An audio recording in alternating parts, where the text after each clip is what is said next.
Marc Abélès, bonjour. Bonjour. Vous êtes anthropologue, directeur d'études à l'EHESS et directeur de recherche au CNRS. Vous avez été invité à plancher sur le sujet des tensions dans la globalisation en matière de savoir, de normes et de valeurs dans le cadre du Printemps de l'économie 2018. Alors, première question, est-ce que vous pouvez nous dresser un rapide état des lieux de ces tensions ?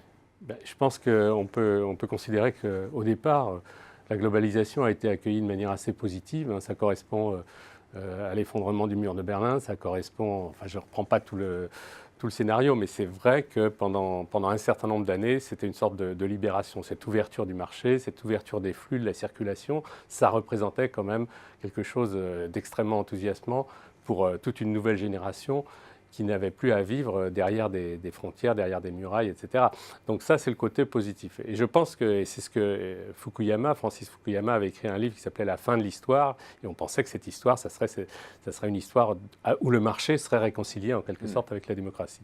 Et force est de constater qu'aujourd'hui, on est dans des périodes beaucoup plus sombres, avec des phénomènes de repliement.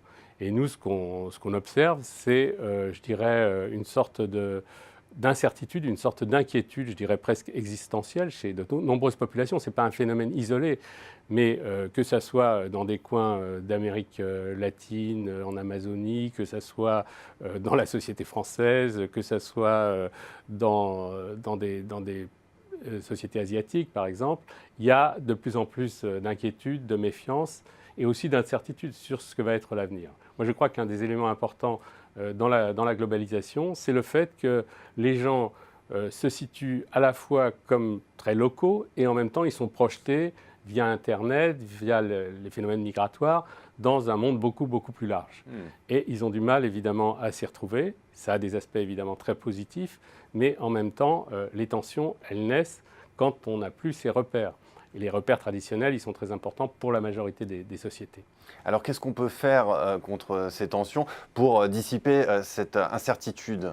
Alors, pour dissiper cette incertitude, il faut arriver, à mon sens, à une forme d'adéquation, disons, entre les pouvoirs et l'exercice des pouvoirs et des gouvernements sur ces sociétés qui permettent à la fois de s'identifier à une collectivité tangible et en même temps qui préserve cette ouverture qu'a apportée la mondialisation. Et je pense que c'est là qu'il y a une espèce de tension chez les gouvernants eux-mêmes pour arriver à trouver le juste équilibre. Alors, je le disais en introduction, vous êtes anthropologue. Ce n'est pas tous les jours qu'on reçoit des anthropologues sur ce plateau de Xerfi-Canal. Qu'est-ce que l'anthropologie a à nous apprendre sur ce sujet ? Quel est le regard de l'anthropologue ? Je pense qu'il y a un mot important pour l'anthropologie, c'est le mot culture. Je pense qu'on approche, en fait, on essaye d'approcher la dimension culturelle des phénomènes humains et des phénomènes sociaux. C'est pourquoi, si vous voulez, quand on traite de mondialisation, la plupart du temps, on en traite en termes soit politiques, soit, je dirais, économiques, voilà, statistiques, etc. Mais la dimension proprement humaine, et précisément ces questions qui sont notamment autour de l'identité, qui on est, qu'est-ce qu'on fait, dans quelle collectivité on vit, quel est l'avenir du monde aujourd'hui, ça c'est des choses qui sont relativement pas perçues. Pourquoi ? Parce que nous travaillons, et c'est ça qui nous différencie, nous travaillons sur des terrains concrets. Et j'ai des collègues qui travaillent en Chine, j'ai des collègues qui travaillent, je parlais de l'Amazonie, bref, un peu partout, et qui nous rapportent des données sur l'état actuel des pensées sur le monde de ces sociétés. Eh bien, merci beaucoup Marc Abélès pour ces quelques messages que vous développerez dans le cadre du Printemps de l'économie 2018. Merci encore. Merci à vous.